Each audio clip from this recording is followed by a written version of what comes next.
Hello, everyone, and welcome. My name is Nick Rambo, and I'm the Director of Graduate Recruiting here at Purdue University's Daniels School of Business. I'm thrilled that you're able to join us today for this session that we're hosting for our Master of Business and Technology program. We're excited to have a couple of fantastic panelists today, and our hope is to give you a little bit more information about the program, but also to talk about that in the context of tech commercialization. So today we are joined by Brooke Beyer. Brooke joined the Purdue Research Foundation in 2013 and currently serves as Senior Vice President of Purdue Innovates, a role that she's held since the organization was formed in 2023. Under the Purdue Innovates umbrella is a comprehensive system that streamlines access to both technology commercialization and startup support resources, which has led to Purdue ranking 6th in the world for U.S. patents issued by the U.S. Patent and Trademark Office.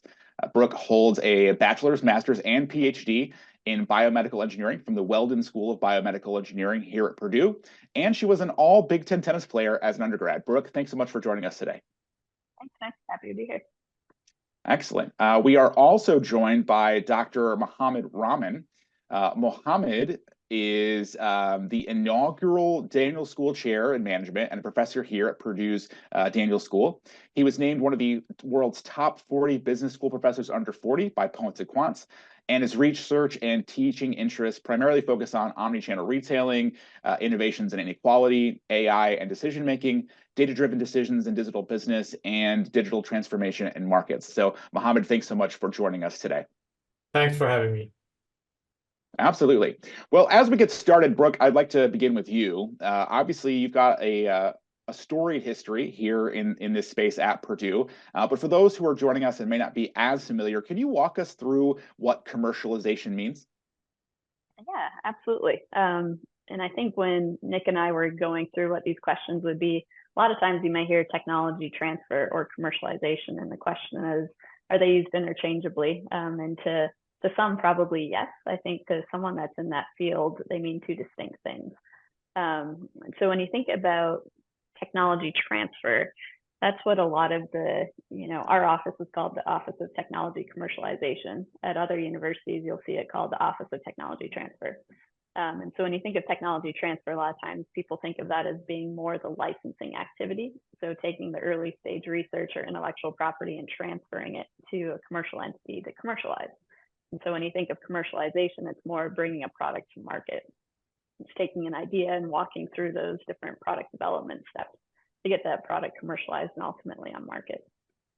When you think about a couple different things with commercialization, it's product development, it's market analysis. A lot of times you're thinking about the business strategy and your competitive landscape and what your individual technology may have that others wouldn't. And ultimately, to be successful at commercialization, you usually, not always, there's many not-for-profit schemes there, but need a revenue generation plan. And so as we're thinking about commercialization at Purdue and looking at all our Purdue intellectual property, as well as ideas coming from students or alumni, we're trying to help those inventors think about both aspects of that, right? The technology transfer and maybe the licensing of intellectual property and handing it off to a commercial partner, and also working with our startups that may be interested in actually doing the commercialization themselves.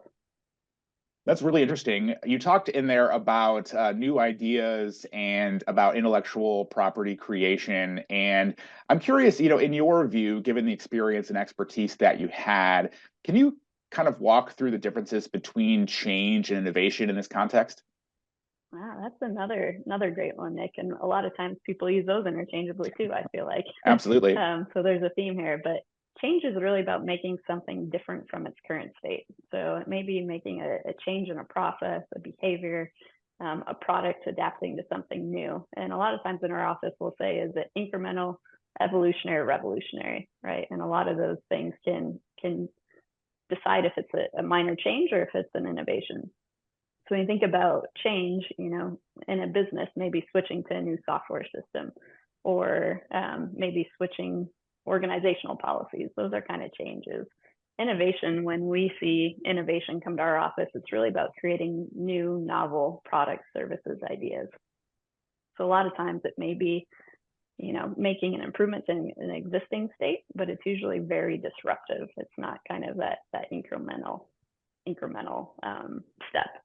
And so a lot of times in our world, we'll say, okay, is this a change that's modifying something that's an existing structure or process, or is it something that's introducing completely new concepts, products, or methods? And a lot of times, if it is an innovation, it ties back to intellectual property, right? Is it something that we can secure intellectual property because it's novel, useful, and non-obvious? Those are the three criteria.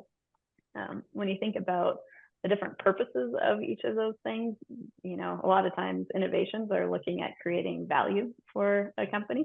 And change, it may be for process improvement, adaptation, whatever those things may be, but usually an innovation is a value driver. I mean, fantastic answer to a interesting question, of course. And obviously, you're very familiar with how we operate here at Purdue. So I'm curious if you can kind of give us a high-level overview on the cycle of commercialization, and then talk about how Purdue is able to support, tech transfer, tech commercialization through what Purdue Innovates does.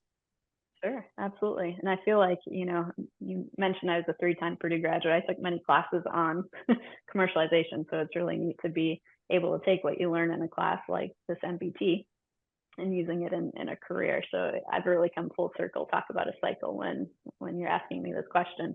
But commercialization cycle is really the process of taking that new idea and getting it to market. And so, typically at Purdue or in a company, it starts with ideation or concept development, maybe whiteboarding something and coming up with a new unique value proposition. We see a lot of times at the incubator specifically, which is a unit within Purdue Innovates that's focused on de-risking technologies and startups. Our whiteboards get filled up. I have this new idea, help me think through it, right? That's usually the first phase. The second phase is usually research and development, focused on bringing that idea from a whiteboard state to maybe like a napkin drawing. And at that point in time, doing some early stage feasibility studies to see if we can bring that idea closer to a prototype.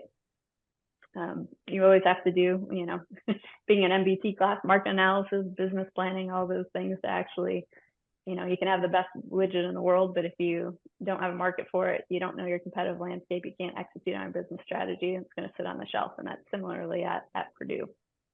So we have about 1,000 different technologies that we're trying to market and commercialize at Purdue, at the Office of Technology Commercialization. And understanding the market and the business of that is almost just as important as understanding the actual technology and working with the faculty and students on that. The fourth is the product development. And this is really kind of where it leaves the university stage, at least in my world, because at the university, we're really focused on that concept, research, innovation, new ideas, and getting it to early stage technology readiness level, not necessarily turning these things into a product. So when we're licensing technology out to industry, a lot of times companies may approach Purdue and say, okay, I want to launch this product next year. Well, that's not necessarily what Purdue's in the business of doing, right? We'll get it to a certain stage, but then that's when we have to hand off and rely on the company to bring those products to market. So that fourth one's kind of product development. Alongside during this whole thing, we do a lot of intellectual property management, which you've heard me mention quite a few times already, but it's making sure that you have strong IP protection for the new ideas you're bringing to market so that your competitors, right, can't just copy it and go out and create something very similar to yours, and you have that advantage. Depending on the type of technology, especially med device where I came from, there's the regulatory and compliance. So you think about FDA approval or think about the reimbursement insurance portion of it with Medicare, Medicaid, private insurance, whatever that would be. So you have to have that. Forget what number I'm on, but maybe 7-ish is manufacturing, right? So once you get kind of that product development, you have to think about how are you going to scale this? And so that's sometimes a challenge as well, where at Purdue, we have a lot of things that are done in a lab setting, and we can maybe make some test tubes of it. I can give you a great example. Purdue's got the Guinness Book of World Records for whitest white paint. And our office was getting called from industry members all over the world saying they wanted, X number of gallons so that they could paint roofs or paint airplanes or you name it. Well, we got to figure out how to scale that technology up from a lab scale to an industry scale so that you can paint all those things. Marketing and sales, right? So once you get through these, this is all things that need to be happening simultaneously, but certainly there's the marketing and sales of the product, launching the product, and then following up with your customers and distributing the product. And, I think in technology transfer, it's always looking back and seeing how the product is getting commercialized, making sure that certain milestones are being hit, and that the company that is commercializing is in compliance with any license agreement that we may have. Well, you're making it sound particularly complicated, which I think is probably the point, right? It's not an easy process, but I think what's interesting about Purdue, of course, is that we have an entire ecosystem built around this, here on campus. So I'm curious if you can, provide some proof points, some data elements. I know in the opening I talked about how we're, number 6 in the world for, new patents. I know there's some other data points that you have that you can share, but we always love to hear stories about, ways that particularly students, from the Daniels School, from the business side of Purdue have gotten involved there in the Purdue Innovates world. So we'd love to hear some more about that as well. Yeah, absolutely. So Purdue Innovates, it's laid out that we support Purdue faculty, staff, students, and alumni. It was really a new initiative about a year and a half ago where we launched to say, if you're Purdue connected, we want to help in any way that we can. And we have our Office of Technology Commercialization, which handles Purdue intellectual property only. So think of the new inventions coming from the research lab. We get about 400 of those each year that comes through our door. And it's a mind-blowing number. And we have a business development team and an IP protection team that will work on each of those technologies as a team of 2 and decide, is there commercial potential here and is there IP potential here? And if both of those answers is yes, we go ahead and file and secure that IP. And then we begin to market it and do a lot of those things that I already talked about to try to find a licensee. And during that process, the things that we do to support faculty are we provide prototyping funding sometimes, early stage gap funding. We have different, IP strategy conversations. Our incubator will assign kind of an industry mentor to the faculty or the researcher and help them think through this commercialization cycle and help identify some of these things that they maybe can do to de-risk the technology to get it closer to the point where a licensee would say, yes, I'm really interested in this. And so you take those 400 new inventions each year, we license about 220 of them a year to industry and to startups. And usually about 20 to 30 of those go to startups and the rest go to industry. And you mentioned in the intro that we were ranked 6th in the world for issued US patents. And that's, thanks to the Purdue faculty and students and the nature of them being innovative and being able to secure this IP and also working very closely with our team. So we have an enormous amount of IP, we have an enormous amount of technology being licensed. And the way that the students can get involved, at least in the past, and currently open to these conversations, but picking a Purdue technology, whether it's in a class or whether it's kind of a project that you're thinking about doing a startup on your own and matchmaking some of these Purdue technologies, especially with DSB students. A lot of times the Purdue faculty member may be a technology expert in that field and state of the art, but they need a partner to do the other half of it, right? A lot of things I mentioned, market analysis, competitive analysis, distribution, sales, you name it, to try to get this technology either licensed or in a startup themselves. We also offer commercialization fellowships for kind of a postdoc position student that is interested in doing a startup themselves. And so we work very closely with them throughout that year while they're trying to develop the startup on their own. And the last thing, Nick, I would say is we do offer a lot of in-person coaching at the incubator. So we have programs such as Firestarter, Market Readiness, New Venture Challenge, and we're launching our new accelerator next year, which is really meant to accelerate through a 13-week cohort program, startups that are from Purdue faculty, staff, students, and alumni. I'm really excited to see that come to fruition. But since we're talking about students here, I want to pivot over to Dr. Rahman. Mohammed, obviously, not everyone here may be familiar with what the Master of Business and Technology program is. So I'd appreciate if you could walk us through it. Well, so this is sort of our newly launched program, which, in the marketplace, probably people are more used to knowing this as more tech MBA. So if you think about the business world, as we see how AI is transforming everything, but before AI, it's like different technologies have been already transforming the business world. So we need our future workforce and companies to have actually skilled workers who can understand how technology can leverage the different business models and change the business models. As Brooke was talking about different kind of startups and the innovations, right? So at the end of the day, the product market fit, if you look at many of the products that are successful today, It's really all enabled by technology in its different forms. Like a lot is actually through digitization because we live in a digital sort of economy today, right? If you look at a bank today, it's really truly a technology company as well. So when you think about a world like that, we need degrees to also evolve. So we actually have people taking courses that are more enabled around business and technology. So MBT is a degree that's really geared toward training students who are going to lead the companies in the future with the help of technology. So thinking about business model innovations with technology, right? Thinking about, like, if you think about the largest media company today, it's actually a technology-led company, Google. If you think about the largest lodging company today, is not Marriott or Hilton, it's Airbnb. So these are all technology-enabled sort of companies that have disrupted different industries, and that's what's going to happen. Even if you look at the incumbents who are also changing themselves, they need to enable themselves with technology. And now with AI becoming general purpose technology, we're going to see an AI transforming all the businesses and the business models. So this is where MBT is targeted toward training students who are going to be leading and disrupting different industries with new products, new startups, or perhaps reinventing the existing companies like a new startup. Yeah, that's great. It goes right back to our change and innovation conversation from where we started with Brooke. I'm curious, though, can you kind of give some additional detail to specifically how MBT is preparing our graduates to lead the types of innovation that you're talking about?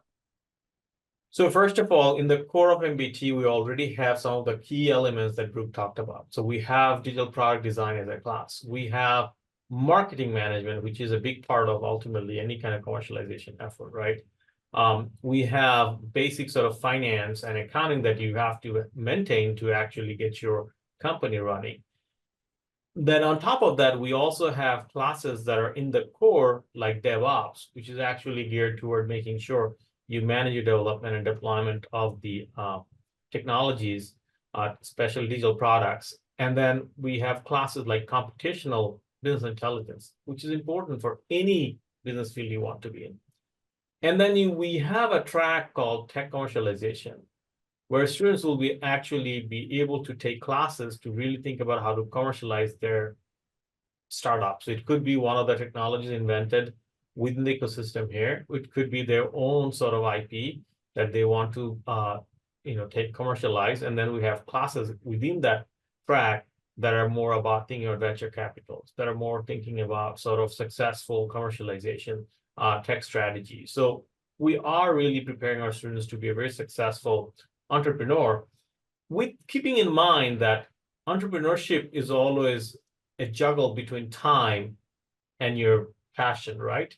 So you can't ask entrepreneurs today to go back and take a degree or wait for a degree for 2-3 years. This degree they can finish within a year, and as part of the degree, if they have serious sort of commercialization effort, that counts toward also capstone. Yeah, let's talk about that. That's actually a great transition point. So I'm curious, in what ways will students here at Purdue in the MBT program be able to overlap with what's happening within the Purdue Innovates ecosystem? Well, so first of all, very sort of tangentially, right? So the capstone, there is a requirement of the program. And the capstone course could be done as part of commercialization activity. So if they are actually involved in some kind of commercialization activity themselves as an entrepreneur, then they can work with the class and then get that as a credit, and also make sure their venture is actually progressing. On top of that, in terms of internships, students might be doing internships with some of the startups we have in the ecosystem, right? So that will also allow them to be part of the Purdue Innovate. And third, as we think about running sort of like technology landscape speaker series as part of like our co-curricular activity, students would be able to hear some of the innovators from Purdue, and also our alumni who are very successful entrepreneurs or venture capitalists to come and tell them about what's making a difference. So I think the students will definitely benefit from this synergy we have with Purdue Innovate. Synergy is a great word, Mohammed, because my favorite thing about MBT is the sort of full circle journey we've gone on, right? So for those of you who aren't aware, the business school here at Purdue was actually born out of the College of Engineering. And so all these years later, really why we're talking about tech commercialization is because of one of the concentrations available within the MBT, as Mohammed said. But the core curriculum, while being in the business school, will prepare you to really kind of take that next step from a business standpoint. It's really in the concentration areas where you make it real, right? And so, Mohammed, I'm wondering if you can kind of go through and talk about, learning outcomes within the tech commercialization concentration and the I guess, mixed nature of courses that students will be able to experience from across campus. Well, first of all, so depending on the background and the need of students, we allow them to really pick up classes from engineering, classes from computer science, or other parts of the campus. So if they need to deepen their skills in whatever particular technology they're trying to commercialize, that opportunity exists within the elective set itself, right? As you said, Nick. The second thing is we are very much interested in making sure the students are actually having classes where they learn tech commercialization ideas that I think Brooke was touching on, right? So like you have to go do market discovery. You have to figure out product market fit. These things are fundamental, and it's often more critical than the innovation itself. So that's going to come out from the learning from the program.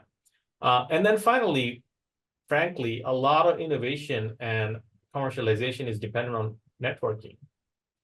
We will have opportunity through our industry advisory board and other opportunities for these students to be able to network and connect with different venture capitalists and also successful entrepreneurs, which will matter as they sort of think about taking their career forward. It's interesting. I think as we think about entrepreneurship and tech commercialization, there are really broad networks built into this, like you're talking about. We have a massive number of alumni here at Purdue, and many of them have really excelled in this space, which I'm sure Brooke can speak to. So I want to bring you back into the conversation here, Brooke.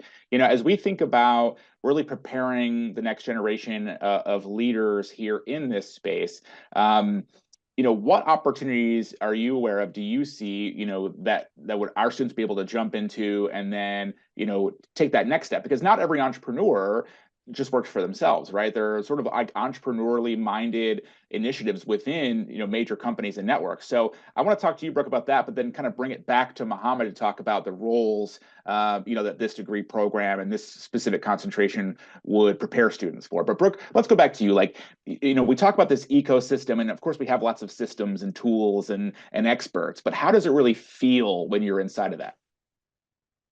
I think the Purdue excitement around this has never been stronger. I can say that in my time here. And we're getting, inundated with alumni saying, how can I be part of Purdue Innovates? And I've got a startup, and can I get a Purdue student intern? And so that kind of excitement and environment and willingness to help and collaborate with other Boilermakers is something that we're trying to really latch onto with that momentum right now. So from a student perspective, if you are interested and maybe you don't have your own idea, maybe you don't have your own technology, but there's a slew of startups that are in our ecosystem right now, whether it's an alumni, whether it's faculty, whether it's another student. I think our incubator met with over 150 new potential startups this year alone.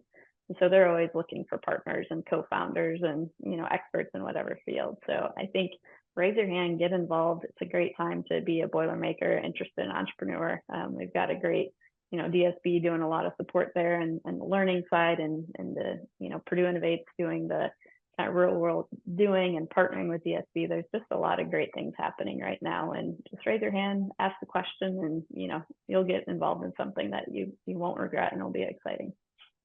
That's fantastic. And as I was saying, I think there are lots of opportunities, here at Purdue in that space. But Mohammed, let's pivot back to you. Like I had mentioned, as we think about people finishing this program, acquiring really a future forward set of skills, what kind of roles will graduates, from this degree with this specific concentration be prepared for? Well, the roles can be variety. So I know one of the hottest roles right now in the market is product managers, right? And that requires really product thinking and really overall business thinking. So clearly, there are many varieties of that role. So you can think about AI product managers, you can think about different kind of tech product managers. And especially if you are going to be in an entrepreneurship sort of world, whether it's a startup where you're getting a full-time position or you're part of a startup, right? So there, you might be doing more than sort of like the product manager or more than an analyst role. You might be doing more of like the project manager roles, right? But that can also happen in larger companies. Even if you think about larger companies, as you mentioned earlier, they're looking for entrepreneurs within their companies, people who are actually going to change. And these changes could be more along the lines of how do I bring technology? So it could be technology analysts, it could be business analysts, right? It could be a lot of the technology manager, like IT technology manager positions, right? But I think right now, pretty much any industry, there is a variety of products, and the managing of that product requires, depending on if you have the experience, you might be a director, right? If you are just a recent graduate, you might be starting just as someone who's a project manager within a product. So it'll be a lot of different sort of variations depending on the background and the experience of the students. That's really helpful, and I appreciate you walking through that. I'd like to introduce you all to my friend and colleague, Jennifer Krupa. Jen is the lead recruiter for the MBT program. Jen, I wanted to give people an opportunity to understand how they can find out more about MBT, about tech commercialization here at Purdue. And so I'm wondering, what you think the best way for people to get in touch with you would be?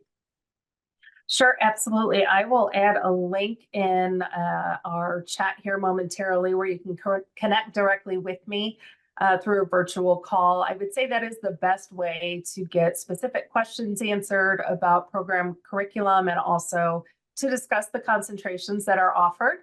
There is also information that you'll be receiving, including information on the website, which has a great video, including Mohammed and our Dean of Business, talking about the conceptualization behind MBT and about the excitement behind it as well. Excellent. Well, thank you so much for joining us today.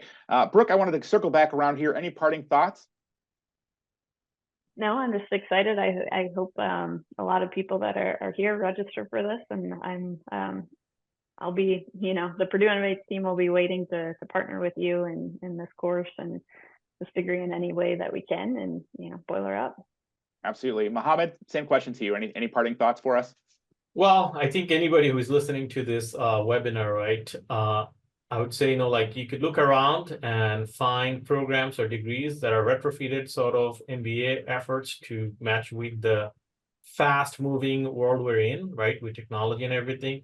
Or you can come to a place where it's really all about deciding what the future is going to look like. If you look at the Purdue ecosystem, we're all about sort of really contributing in a meaningful way how to run and lead the change. And so this is the place to be if you are sort of looking to be a successful entrepreneur, or if you are trying to build a career in the technology and business intersection with the entrepreneurial sort of mindset. And I don't think there was any better time to be at Purdue than right now. So boiler up. Absolutely. That's a great place for us to pause. Obviously, we're excited about this. We hope that you are too. If you have additional questions, please feel free to get in touch with our team, and then we will look forward to explaining more about what MBT is all about, a lot of the opportunities that are made available by this degree, and exactly how you can fit in. So on behalf of everyone here, a hearty boiler up to everyone watching.